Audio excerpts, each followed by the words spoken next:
दोस्तों नमस्कार। ज्योतिष अग्रह बाई अमरेंद्र में मैं आपका बहुत बहुत स्वागत करता हूँ। दोस्तों आज मैं एक ऐसी वीडियो लेकर आया हूँ। होली का त्यौहार आने वाला है। होली सनातन धर्म के अनुसार एक बड़ा मिलन पर्व हम लोग बोलते हैं। सब आपस में शत्रुता छोड़कर भाईचारा और एक दूसरा के घर आना जाना, अबीर रंग गुलाल का ये पर्व कहलाता है। लेकिन आपसे मैं एक ऐसी चीज़ शेयर करूंगा कि होली के एक दिन पहले होलिका दहन किया जाता है। तो आम भाषा में देखिए तो लगता है कि जैसे होलिका दहन है, अग्नि जला दी जाती है, अग्नि प्रज्वलित कर दी जाती है, बीच चौराहे पर होलिका दहन कर दिया जाता है। लेकिन ऐसा नहीं है। होलिका दहन जो होता है और होलिका दहन की जो अग्नि होती है उसका सनातन धर्म में बहुत महत्व है। तो इस बार मैं आपसे चर्चा करूंगा होलिका दहन क्यों मनाया जाता है और होलिका दहन में अगर कुछ उपाय किए जाएं, होलिका दहन की रात्रि को जलती हुई होलिका में तो क्या प्रभाव आपके जन्मपत्री पर पड़ सकता है और सालों भर के लिए खुशियों को किस तरह वापस लाया जा सकता है, तो आज मैं चर्चा करूँगा। देखिए, कहते हैं कि होलिका दहन के समय जो अग्नि प्रज्वलित होती है उसमें साक्षात नारायण का वास होता है। मान्यता के अनुसार, आप शायद ये कहानी जानती भी होंगी, हिरण्यकश्यप एक असुरों का राजा था, दैत्यों का राजा था और उसके पुत्र थे प्रहलाद। तो चूंकि वो असुरों का राजा था तो भगवान की संगति तो उसको तो कभी अच्छी लगती नहीं। और जो भक्त प्रहलाद जो थे वो भगवान विष्णु के बहुत बड़े भक्त थे। उनके मुंह से हमेशा ओम विष्णुवे नमः, ओम भगवते वासुदेव नमः की ध्वनि निकलती रहती थी और हमेशा उसका जप करते रहते थे। लेकिन हिरण्यकश्यप जो था वो हमेशा उसको अपोज करता था। उसका कहना था कि तुम्हें भगवान का नाम नहीं लेना है, ठीक है। और इसके लिए उसने काफ़ी अनुरोध किया भक्त प्रहलाद से, लेकिन भक्त प्रहलाद ने नाम लेना नहीं छोड़ा। तो भक्त प्रहलाद ने बहुत सारे रास्ते अपनाए उसे मारने के लिए। पर्वत से ढकेल दिया, समुद्र में डाल दिया, लेकिन वो उसका बाल बाका भी नहीं कर पाया। तब उसको लगा कि नहीं, तब कोई दूसरा रास्ता अपनाना पड़ेगा। भक्त प्रहलाद को रास्ते से हटाने के लिए सांपों के पास छोड़ दिया, सर्पों के पास, लेकिन कुछ नहीं, भक्त प्रहलाद का कुछ नहीं हो पाया। और हिरण्यकश्यप को भी एक आशीर्वाद था कि न वो जल पे मरेगा, न पृथ्वी पे मरेगा, न आकाश में मरेगा, न बाएं मरेगा, न दाएं न मरेगा, न उत्तर पूर्व पश्चिम दक्षिण में कहीं भी उसकी मृत्यु नहीं हो सकती थी। तो इस तरह से उसको अपने आप में एक बड़ा गर्व था। तो उसकी एक बहन थी होलिका। होलिका को यह आशीर्वाद था कि कुछ हो जाए वो अग्नि में जल नहीं सकती है। तो उसने अंत में अपनी बहन को राजी किया कि तुम प्रहलाद को लेकर जलती हुई अग्नि में बैठोगी, तब प्रहलाद जलकर भस्म हो जाएगा और तुम्हें तो आशीर्वाद है, तुम्हें कुछ होने वाला नहीं है। तो उसने अपने भाई के कहे अनुसार वैसा ही किया, लेकिन किया ज़रूर, लेकिन कहानी उल्टी हो गई।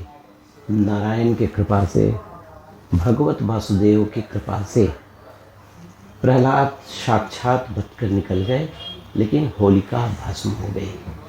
तो हुआ क्या कि जो होलिका दहन इसीलिए मनाया जाता है और होलिका दहन में जो अग्नि प्रज्वलित रहती है उसका काफ़ी महत्व रहता है। और होलिका दहन जो होता है फाल्गुन मास के शुक्ल पक्ष की पूर्णिमा तिथि को रात्रि में वो होलिका प्रज्वलित की जाती है।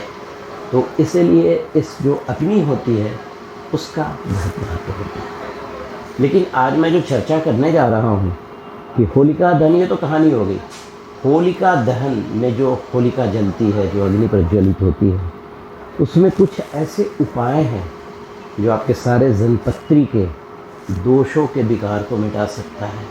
अगर आपके घर में कोई बीमार पड़ा है उसको ठीक कर सकता है।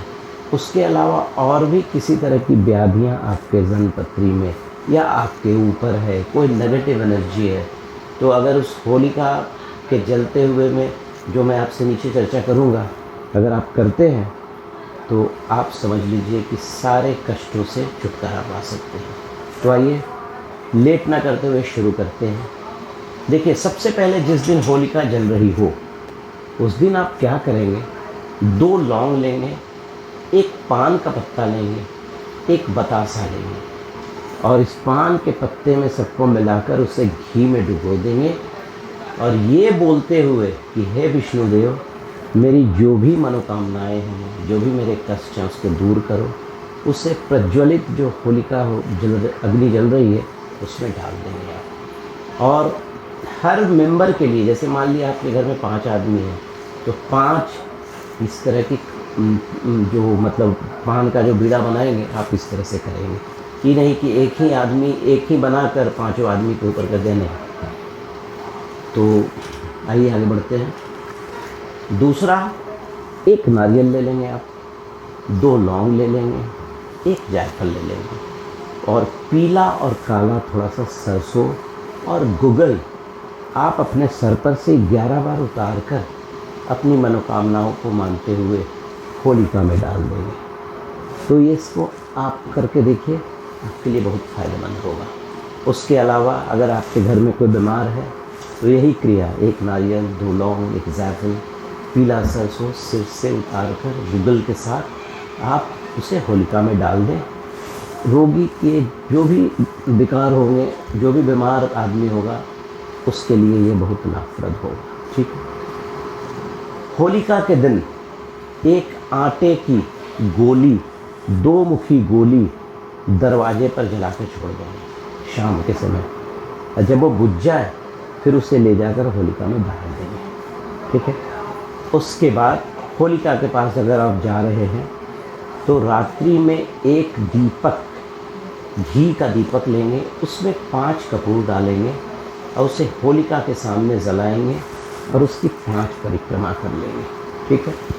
अगर आपको लगता है कि बार बार आपके साथ कोई दुर्घटना हो जाती है तो आप करेंगे क्या कि एक पूजा के दुकान में जाएंगे तो गुंजा मिलता है, 5 गुंजा ले लेंगे, अपने सर पर से उतार करके उसे होलिका में डाल देंगे। ठीक है। एक और आपको थोड़ा उपाय बताता हूँ।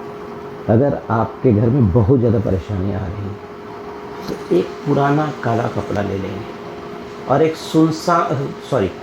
पुराना काला जूता ले लेंगे चमड़े का, और कोई भी सुनसान जगह में जाकर उस जूते को ज़मीन के नीचे दबा देंगे और ऐसी जगह दबाएंगे जहाँ पर आप कभी पहले ना गए हो। ठीक है।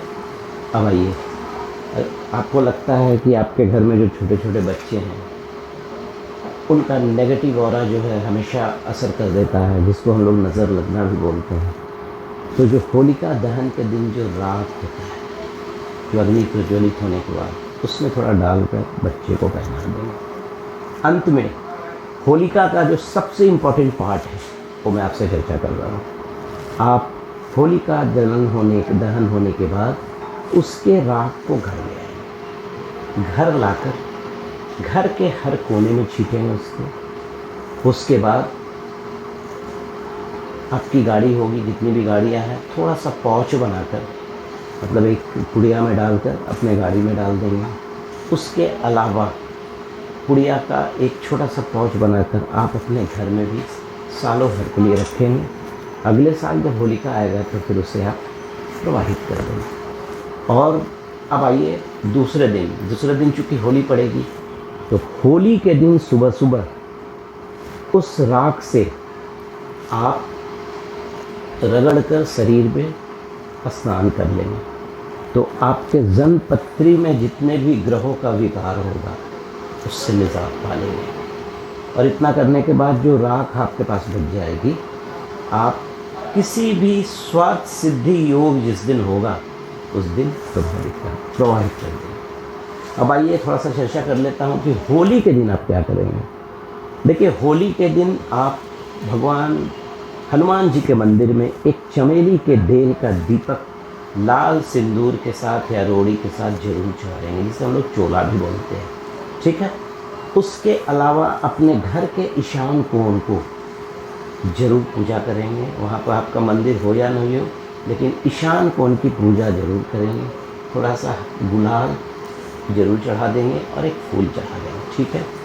और अगर हो सके तो होली के दिन कोई अगर काला कुत्ता आपके घर के बाहर हो, घर का कुत्ता नहीं, एक रोटी में थोड़ा सा सरसों का तेल लगाकर आप उस कुत्ते को खिलाएंगे। दोस्तों, ये क्रियाएं जो हैं ये अपने आप में बयां करती हैं कि जिस अग्नि से एक बालक जिंदा बचकर निकल सकता है, उस अग्नि में साक्षात नारायण का वास होता है।